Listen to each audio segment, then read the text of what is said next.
It's time for mega star Chiranjeevi గారి speech. అందరికీ నమస్కారం.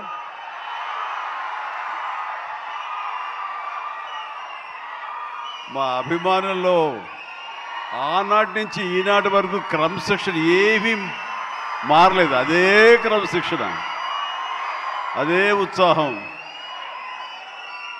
మాట్లాడేవాళ్ళు ఏం మాట్లాడతారు ఇందామంటే కూడా వినపడని అంత గొడవ చేస్తున్నారు మీరు.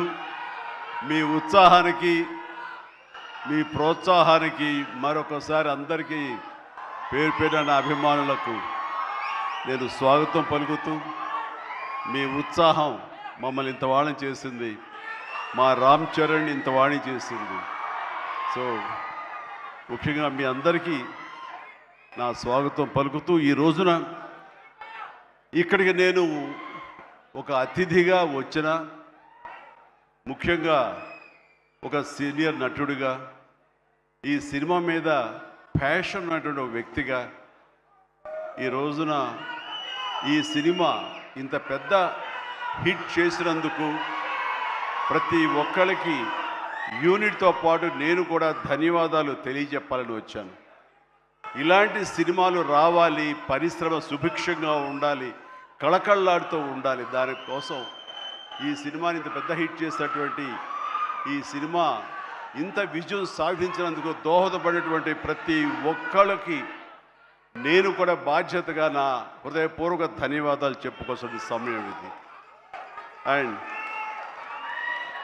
ఈ రోజున ముఖ్యంగా చెప్పాల్సి వస్తే, నేను ఈ సినిమా చూసినప్పుడు ఒక భావోద్వేగానికి లోనయ్యాను. చాలా అరుదైన సినిమాలు కొన్ని ఆ రకమైన ఫీలింగ్ ఇస్తాయి.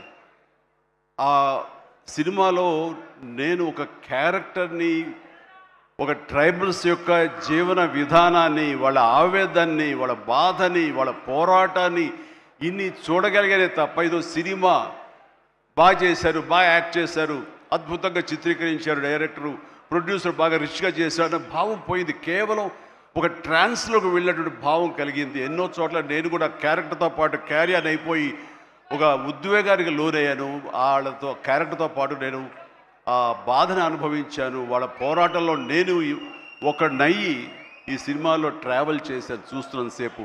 అంటే ఇంత పవర్ఫుల్ సబ్జెక్ట్, ఇంత ఎమోషనల్ సబ్జెక్ట్, ఇంత మోటివేషనల్ సబ్జెక్ట్, ఇంత ఇంటెన్సిటీ ఉన్న సబ్జెక్ట్ని ఎన్నుకొని దాన్ని చరణ్కి తను న్యాయం చేస్తాడని నమ్మినటువంటి వ్యక్తిగా, డైరెక్టర్గా మొట్టమొదటిగా నేను బుచ్చిబాబుని మనస్ఫూర్తిగా సభాముఖంగా నేను నా హృదయపూర్వక అభినందనలు తెలియజేస్తున్నాను. ముఖ్యంగా గాడ్ బ్లెస్. తను విలేజ్లో పెరిగిన వ్యక్తి, విలేజ్లో వాళ్ళ మనస్తత్వాలు తెలిసిన మనిషి. అందుకని ఈ కథ ఒక మట్టి కథ, మట్టి మనుషుల కథ. వాళ్ళ యొక్క ఎమోషన్, భావోద్వేగాలని తను పూర్తిగా నమ్మి అవపోసన పట్టిన వాడు కాబట్టి దాన్ని ఇంత అత్యద్భుతంగా ఈ తెర మీదకి ఎక్కించగలిగాడు, మనల్ని ఇన్వాల్వ్ చేయగలిగాడు. అందులో నాలాంటి వాడు సైతం సినిమాని డిసెక్ట్ చేస్తూ చూస్తుంటారే ఆ భావం పోయింది. సినిమాలు ఇన్వాల్వ్ అయిపోయాను అన్నమాట. దానికి ప్రధానంగా దీన్ని ఆ ట్రావెల్ చేయడానికి దోహదపడడానికి ఒక గట్స్ కావాలి, ఒక కన్విక్షన్ కావాలి.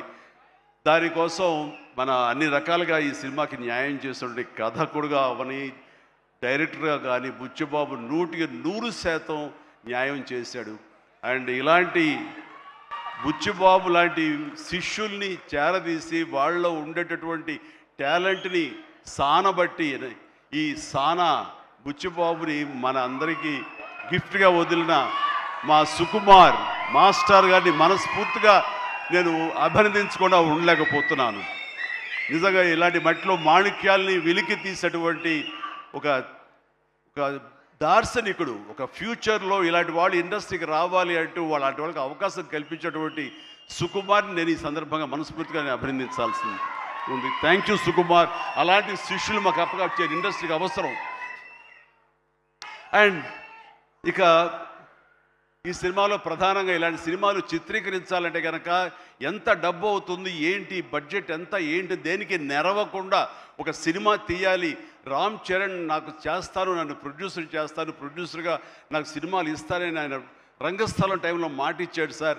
దాన్ని నిలబెట్టుకుంటూ మళ్ళీ నాకు ఈ అవకాశం కల్పించాడు. కాబట్టి రామ్ చరణ్ గారు నా మీద పెట్టుకున్న నమ్మకానికి నేను దీన్ని ఎంతైనా సరే డైరెక్టర్ యొక్క విజన్ మేరకు దీన్ని నేను ప్రజల ప్రేక్షకుల యొక్క దీన్ని మనల్ని పొందేందుకుగా నేను సర్వశక్తులు వడ్డీ నేను మొత్తం ధారపోసి సినిమాను అత్యద్భుతంగా తీస్తానని ఆ గట్స్ ఉన్నటువంటి నిర్మాత సతీష్ కిల్లారు, ఆయనకి మనస్ఫూర్తిగా నేను అభినందించాలి. ఎందుకంటే దీంట్లో ఎన్నో కష్టాలు వస్తాయి, ఎన్నో బాధలు వస్తాయి. ఫైనాన్షియల్గా వయబుల్ అవ్వచ్చు, కాకపోవచ్చు, డబ్బులు మిగలచ్చు, మిగలకపోవచ్చు, లాభాలు రావచ్చు, రాకపోవచ్చు, ఏమి కాదు. ఒక అత్యద్భుతమైన కథ.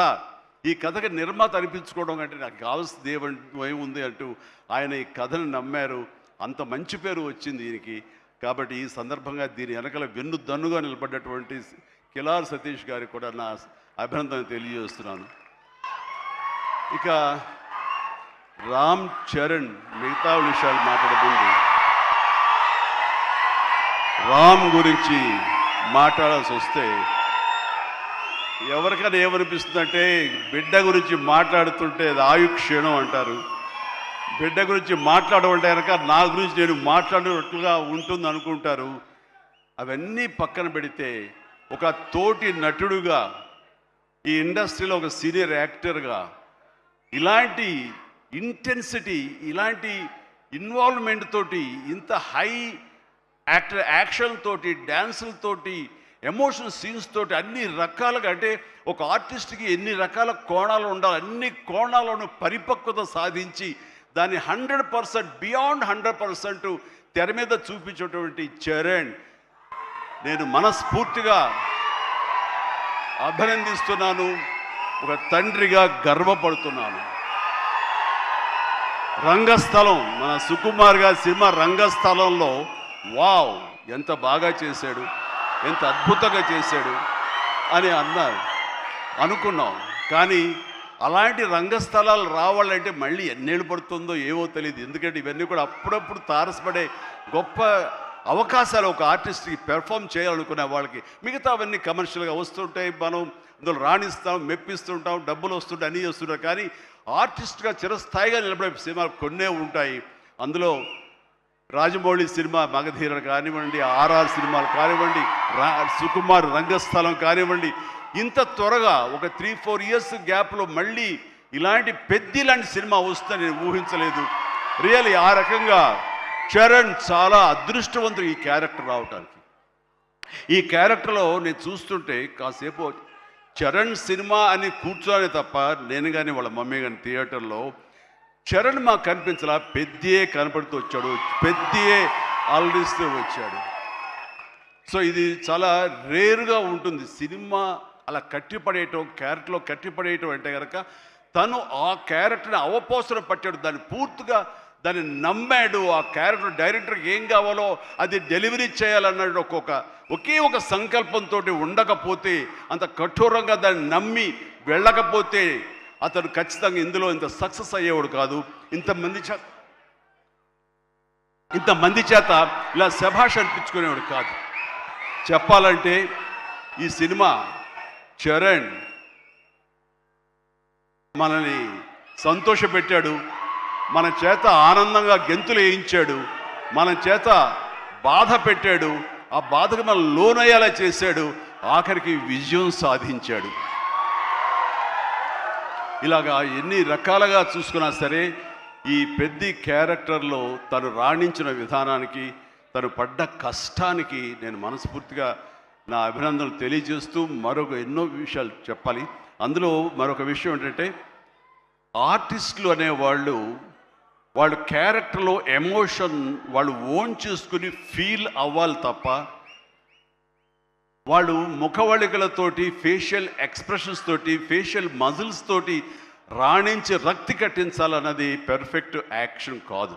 చాలామంది గొప్ప యాక్టర్లు ఉంటారు, వాళ్ళందరూ కూడా వాళ్ళు తెర మీద బాధపడుతూ మనల్ని బాధ పెడతారు. కానీ లోపల ఉన్న ఫీల్ని వాళ్ళు ఫీల్ అవుతూ తన మనసు లోపల అంతర్గతంగా ఏమి ఫీల్ అవుతాడో దాన్ని కళ్ళ ద్వారా మాత్రమే చూపిస్తూ మనల్ని కంటదరి పెట్టించే విధంగా చేశాడే, అది పరిపూర్ణమైనటువంటి నటన, పరిపక్వత ఉన్నటువంటి నటన.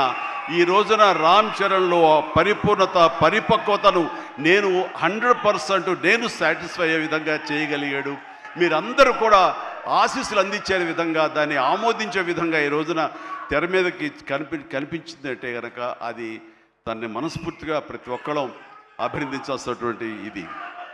ఇక సినిమాని మనసుతోటి ఎలా ఫీల్ అయ్యి చేశాడో అది అలా ఎగ్జిబిట్ అయింది కాబట్టి మన మనసును తాకాడు.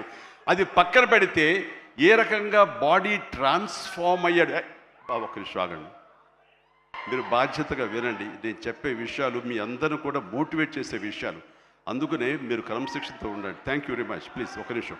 మీరు ప్రతి వాళ్ళకి ఒక ధ్యేయం ఉండాలి. ఆ ధ్యేయంని మనం ఓన్ చేసుకోవాలి. ఆ గోల్ వైపు వెళ్ళేందుకు ఫిజికల్ కష్టం సరే ఎలా పడాలంటాలో, ఈ రోజున ఒక స్టార్ కొడుకు గోల్డెన్ స్పూన్తో పుట్టాడు.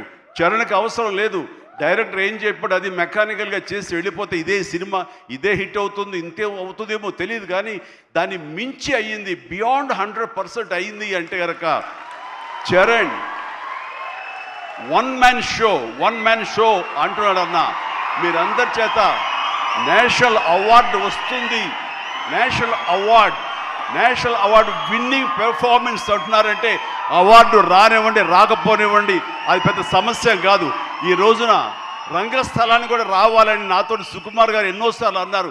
ఇది అవార్డు విన్నింగ్ పెర్ఫార్మెన్స్ అని అంత బాగా చేశాడు మన చరణ్ అంటే అవార్డు రావాల్సిన అవసరం లేదు. అవార్డు రావడం ఎన్నో దారులు ఉంటాయి, రావచ్చు రాకపోవచ్చు. బట్ ప్రజల మనుషుల్లో ఎంత అత్యుత్తమ నటన ఇచ్చాడు అన్నారే, దాని మించిన అవార్డు ఇంకోటి ఉండదు అనేది నేను ప్రగాఢంగా నమ్మిన విషయం. కాబట్టి చరణ్ వాళ్ళందరూ ఒక way of expression, award winning performance అంటుంటే కనుక థ్యాంక్ యూ సో మచ్ అనుకోవాలి. కానీ ఈ సినిమాలో తన బాడీగా ట్రాన్స్ఫార్మ్ అయ్యింది. నేను ఎవ్రీ డే ఇంట్లో చూసేవాడిని.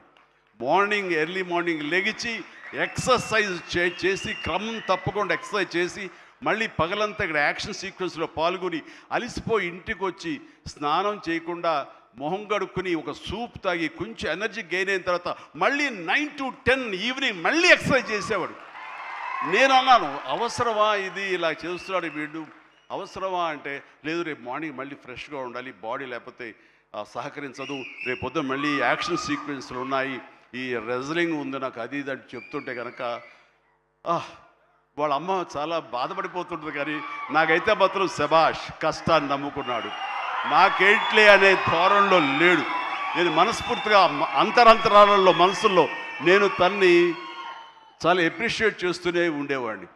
ఒకరోజు సడన్గా ఫోన్ కాల్ వచ్చింది, బాబుకి చరణ్కి ఒక దెబ్బ తగిలింది సార్, గమని హాస్పిటల్కి తీసుకెళ్ళి. అనగానే ఎలా ఉంటుంది, ఏం దెబ్బ తగిలింది, ఎంత తగిలింది, ఎంత ఇదేంటి, ఈ యాక్షన్ సీక్వెన్స్ అంటున్నాడు మాకు తెలుసు అనేసరికి ఏం దెబ్బ తగిలింది సార్, మీకు ఫోటో పంపిస్తానని ఫోటో పంపించారు. ఫుల్ ఈ కన్నంత ఎర్రగా అయిపోయి కిందంతా రక్తధారతో వస్తే ఆ స్టిల్ చూసిన తర్వాత కన్నుకి ఏమైనా అయిందా, కన్నే పోయిందనే భావంతో కంగారు పడిపోయాం. వాళ్ళ అమ్మకు చూపించకూడదా అని చెప్పేసి, ఏంటంటే ఇది బాబు హాస్పిటల్ చిన్న ట్రీట్మెంట్ అంట, ఏదో చిన్న ఇదంట అని అన్నానే. కానీ ఆ డాక్టర్ మన సుధాకర్ ప్రసాద్ గారు, ఆయన కాస్మెటిక్ సర్జన్, ఆయన చూసి ఆయనతో మాట్లాడిన తర్వాత చాలా అదృష్టం అండి, కన్ను గుడ్డు పోవాల్సింది పోకుండా ఐబ్రోకి కింద నుండి బోన్ దగ్గర అవతల ఒక డ్రెస్లర్ ఒక గుండు వచ్చి హిట్ చేసింది, అది కట్ అయింది కిందంతా, అంతే తప్ప ఇంకేం కాలేదు, అవి నేను ఎలాంటి ఇబ్బంది లేకుండా నేను స్టిచెస్ చేస్తున్నాను అని చెప్పేసి అంటున్నాడు. ఒక 7-8 పడ్డాయి స్విచర్స్. ఆ తర్వాత అన్న తర్వాత ఒక సై ఆఫ్ రిలీఫ్ అమ్మాయి అప్పుడు చెప్పిన వాళ్ళ అమ్మకి పెద్ద ప్రమాదం ఏం కాదని చెప్పేసి. సో అలాంటివి ఉన్నప్పుడు, అంత కష్టం తీసుకుంటున్నప్పుడు నేను బాధపడే కంటే కూడా సంతోషపడ్డాను ఎస్ అని. ఇలాగా ఇది జరుగుతున్నప్పుడు నాకు ఒక పాత ఇన్సిడెంట్ ఒకటి గుర్తుకొచ్చింది. గూండా సినిమా, అది 1983 ఎండ్లో అనుకుంటా, బహుశా నాకు ఇంకా అప్పుడు చరణ్ పుట్టలేదు, మరి కడుపులో పడ్డాడేమో తెలియదు నాకు, ఆ సినిమా టైమింగ్ అది తెలీదు. ఆ సినిమాలో ఒక ట్రైన్ కింద నేను హ్యాంగ్ అవుతూ ఆ రాడ్ పట్టుకుని క్రాల్ అవుతూ పాకుతూ వెళుతూ ఉంటే, రన్నింగ్ ట్రైన్లో ఒక 30-35 కిలోమీటర్ స్పీడ్లో వెళ్తుంటే కెమెరాలు 4 పక్కల ఫిక్స్ చేసేసారు. అలా చేసుకుంటూ వెళ్ళిన తర్వాత అక్కడ మా నాన్నగారు ఉన్నారు. ఆయన అప్పుడప్పుడు నా షూటింగ్స్కి వస్తుండేవారు రాజమండ్రి అటు వెళ్ళినప్పుడు. ఆయన చూసిన తర్వాత ఎందుకో కడుతారు, ఏ డూపో లోపల పడుకుంటాడేమో అనుకుంటే నేనే పడుకునేసరికి నాన్న కంగారు పడ్డారు.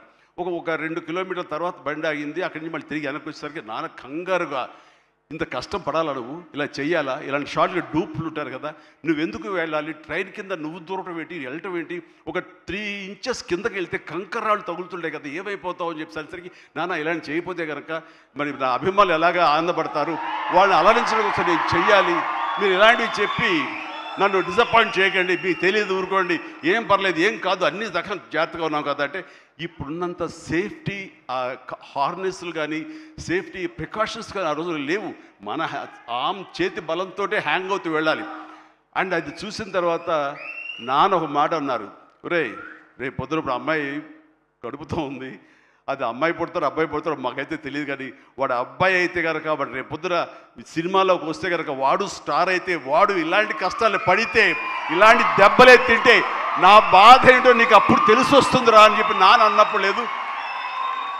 ఈ కంటి మీద దెబ్బ తగిలింది, మణికట్టు ఫ్రాక్చర్ అయ్యింది అని అన్నప్పుడు నాకు మా నాన్నగారు గుర్తుకొచ్చారు. ఆయన ఆ రోజే అన్నారు, ఆయన నోటి వాక్యం, ఆయన నోటి ఇది, ఆయన బాధతోటి ఉద్వేగంతో అన్నా సరే, ఈ రోజున నా బిడ్డ కష్టానికి ప్రతీక, ఏది ఈజీగా రాదు, nothing is short cut, nothing comes, అడ్డదారులు ఏది రాదు, ఆ కష్టపడితేనే వస్తుంది. ఎస్, అలా కష్టపడ్డాడు. ఈ సినిమాకి అంత మన్నలను పొందారు మీరందరి చేత. ఈ రోజున పెద్దయే అనిపించుకుంటున్నాడు, రామ్ చరణ్ కాదు అనేలాగా ఉంది అంటే కనుక అది చాలు. ఆ బిడ్డకు ఆశీస్సులు మీ అందరి నుంచి. ఇలాగే ఉంటాం. మేము ఎప్పుడు కష్టపడ్డ ఒకటే నమ్ముకున్నాము, కష్టపడతాం తప్ప ఏది షార్ట్ కట్లో కావాలని కోరుకోవు, ఒళ్ళు వంచి పనిచేస్తాం. ఈ రోజుకి అదే. ఈ రోజు కూడా చిరంజీవి గారు మీరేంటి 2 పూటలు ఇంకా ఎక్సర్సైజ్ చేస్తారంటే, అవకాశం ఉంటే 2 పూటలే చేస్తాను, బట్ ఒక పూట మాత్రం చాలా ఖచ్చితంగా చేస్తాను. ఇద్దరం జిమ్లో ఒకరిని పోటీ పడుతుంటాం అనమాట. మరి సరదాగా పర్సనల్ విషయాలు మీతో షేర్ చేసుకోవడం ఆనందంగా ఉంది. అండ్ చరణ్ ఈ సినిమాలో తను నటించలేదు, జీవించాడు. అందుకనే ఇంకా చిరంజీవి కాదు, తను చరణ్ జీవి అని మీ నుంచి వచ్చిన మాట ఇది. నిన్న కూడా ఢిల్లీలో పిఎం గారు నరేంద్ర మోడీ గారితో పాటు తను కూడా ఒక కాంక్లేవ్లో పాల్గొన్నాడు. రిపబ్లిక్ టీవీ కాంక్లేవ్లో పాల్గొన్నప్పుడు వాళ్ళు కొత్త కాయినేజ్ పెట్టారు, న్యూ ఏజ్ మెగాస్టార్ అని. ఎస్, మనం ఇలాంటి అవకాశాలు నాకు రాలేదు, కానీ చరణ్కి వచ్చింది. చరణ్ దాంట్లో నిరూపించుకుని ఒక అడుగు ముందుకు వెళ్తున్నాడు. కాబట్టి చరణ్ని ముందుంచి నేను వెనక ఉండడం అన్నది సబబు, అది కరెక్టు. బిడ్డలు ఎదిగినప్పుడు, బిడ్డలు ముందుకు వెళుతున్నప్పుడు ఆ పొందే ఆనందం అంతా ఇంత కాదు. సో ఈ రోజున ఈ పెద్ది తర్వాత రంగస్థలంలో కొంతవరకు, ఇప్పుడు ఈ పెద్ది తర్వాత పుత్రోత్సాహం అనేది 100% నేను ఫీల్ అవుతున్నాను.